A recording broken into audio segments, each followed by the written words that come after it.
Este es el video de la ley de gravitación universal, formulada por Newton. Vamos a ver un poco de su formulación y también qué ocurre con la fórmula cuando se varían ciertos parámetros y cómo actúa esta fuerza. Bueno, lo primero es que esta ley fue formulada por Isaac Newton en 1687. Fue publicada en este libro que aparece que son los principios matemáticos de la filosofía natural. Dentro de los muchos aportes que hizo Newton está la ley de gravitación universal. Newton hizo muchas cosas desde el punto de vista matemático, generó el cálculo diferencial, eh, estudió fenómenos asociados con la luz, la dispersión de la luz, eh, propuso teorías respecto a la luz, propuso las tres leyes de Newton que ya vieron en el capítulo de dinámica, entre, bueno, muchas otras cosas. Lo importante de esta ley es que es una expresión cerrada para la fuerza de gravedad, que era algo que no se tenía anteriormente. Se sabía, o sea, se sabía eh, cómo, por ejemplo, se veían los planetas, por ejemplo, lo que vimos en la parte de leyes de Kepler, pero no se tenía una expresión matemática para esto.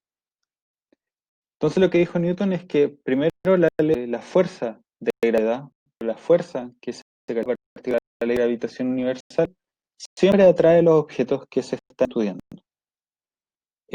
Otra cosa que observó fue que si nosotros tenemos dos objetos, la fuerza con que estos se atraen entre sí es directamente proporcional a la masa de cada cuerpo. Es decir, si aumenta la masa de un cuerpo, de los dos cuerpos, sea cual sea la combinación, siempre va a aumentar la fuerza de atracción.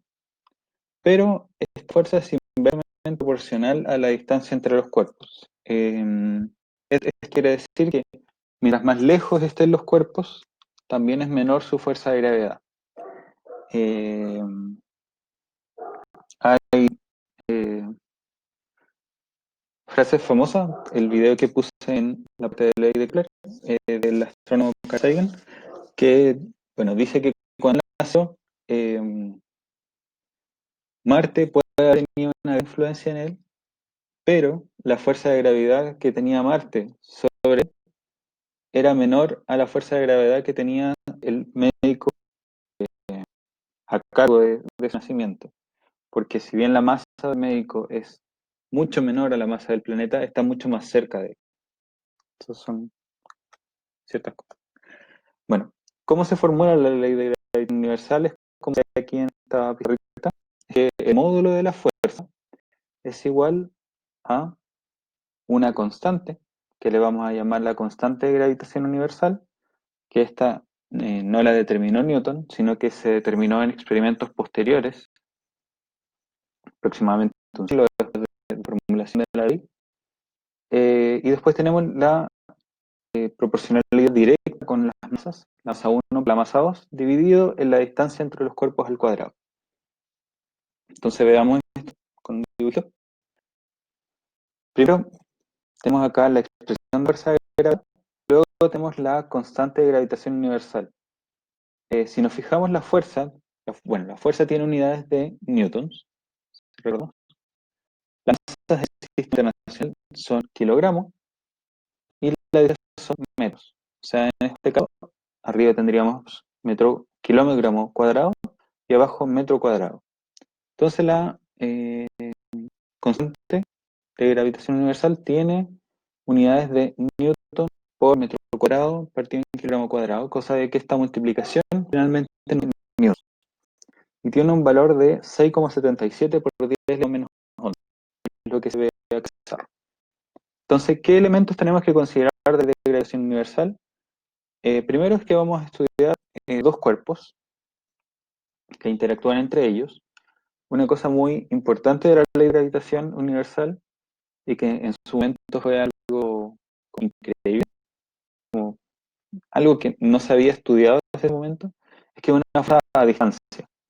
Es decir, tenemos, por ejemplo, la Luna y la Tierra separadas muchos kilómetros, y estos ejercen una fuerza entre sí. Esta fuerza la ejercen sin tocarse, es decir, en una fuerza a distancia. Lo mismo ocurre acá en este dibujo. Tenemos que notar que la fuerza es siempre de atracción, por lo tanto, en la parte de arriba tenemos una flecha que es la fuerza con que el cuerpo 1 atrae al cuerpo 2 y abajo tenemos la fuerza con que el cuerpo 2 atrae al cuerpo 1. Pero estas fuerzas tienen igual magnitud. Eso es algo que hay que tener en cuenta. Y luego, para explicar un poco los términos de esta ley, tenemos la masa 1 y la masa 2, que son las masas que estamos viendo que interactúan, y tenemos la distancia. En general, o sea, dependiendo del caso, vamos a asumir masas puntuales. Es decir, vamos a asumir las masas que están posicionadas donde está el centro del objeto. Entonces, por ejemplo, acá, en la masa 1, el centro del objeto está acá, ahí tenemos que empezar a medir la distancia y llegar hasta el centro del otro objeto, que sería la masa 2. Eh, entonces, con eso, ustedes teniendo las dos masas, conociendo la constante de gravitación universal y teniendo la distancia entre los dos cuerpos, pueden calcular la fuerza de atracción entre estos dos cuerpos.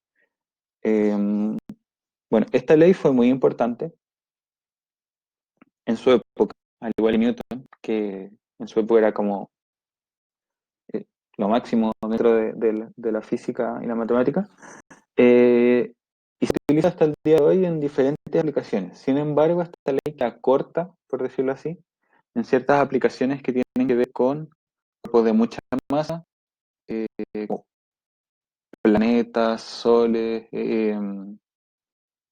estrellas de mucha masa, y ahí es donde entra